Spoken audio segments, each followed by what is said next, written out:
Hey guys, Carlo here. Welcome to the vlog. In today's episode, we are going to unbox, put on feet, and check out this brand new Air Force One that I picked up from the Nike Philippines website. So this is the Nike Air Force One Triple White Gore-Tex. Oh, exciting. Keep on watching. Let's go.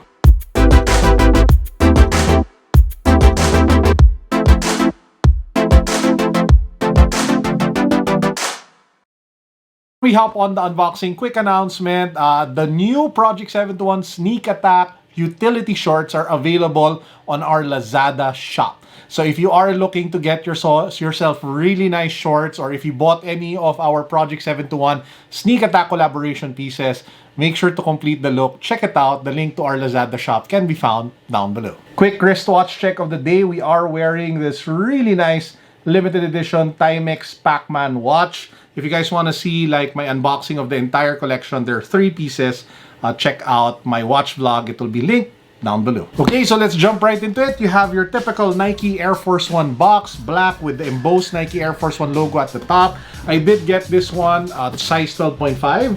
I was planning on getting it at size 13, but unfortunately, they only had it up until this size. Now, when you say Gore-Tex, the thing that comes to your mind is water resistant, stain resistant, and all around durability. And the best way to put that to the test is to actually get the triple white color, right? So we have over here the triple white Gore-Tex Air Force One. Ba-bam! This is what the sneaker looks like. Now, as you guys can see, there are 3 primary materials on the shoe.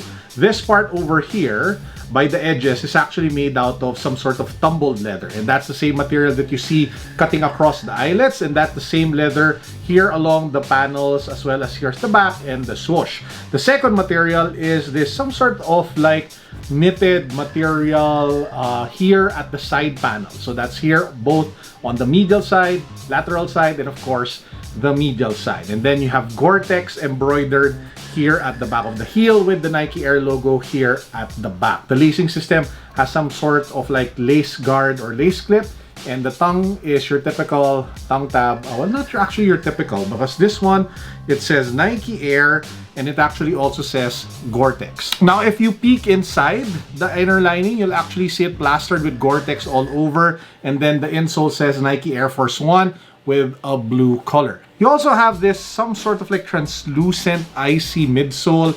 Kind of worried that it will yellow over time, but we'll only find out as we put a couple of hours or a couple of days into the shoe. But yeah, so at this point, let's put it on feet, test it out. Really nice looking triple white Air Force One that's supposed to be a little bit more durable. So how is the Air Force One Gore-Tex on feet? Well, it is your typical Air Force One in terms of the cushioning. However, it is a little bit tighter, primarily because they use some sort of band for the tongue tab and the mid part of the shoe. So if you take a look, if you peek inside, it seems like this entire part over here is not really truly detachable. It's still attached to the top, and that kind of puts pressure at the top of your feet. So if you have wide feet, that might be an issue, like me.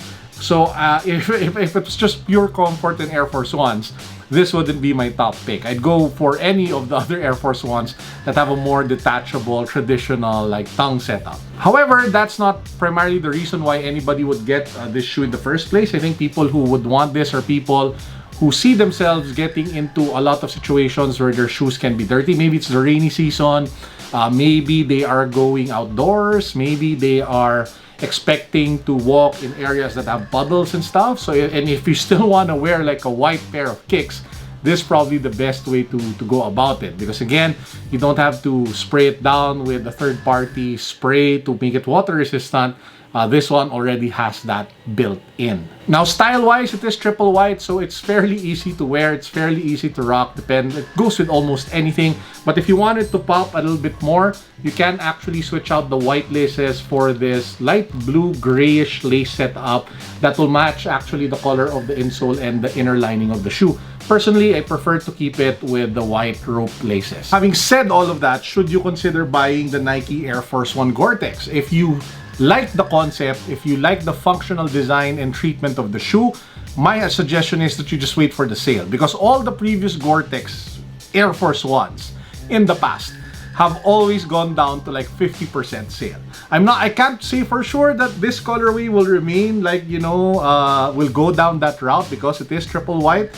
But if history will teach us a lesson, it's really a bad idea to buy at full SRP for sneakers such as this, because it will eventually go down the path of being on sale for like half the price. All you have to do is be a little bit patient, wait it out a little bit, and you can save so much money. Even if you think about the functional benefit that the Gore-Tex brings to the table, should you really pay like, you know, the full price of another shoe just to get that function in? You can't just buy like a Crep Protect spray, right, to make sure that your shoe gets that water resistance and that stain resistance. So ultimately, if it's practicality that you're looking for, if you already have a white shoe, then just go that route. And when this goes on massive sale, like 50% off, then that's the time you pull the trigger on this shoe.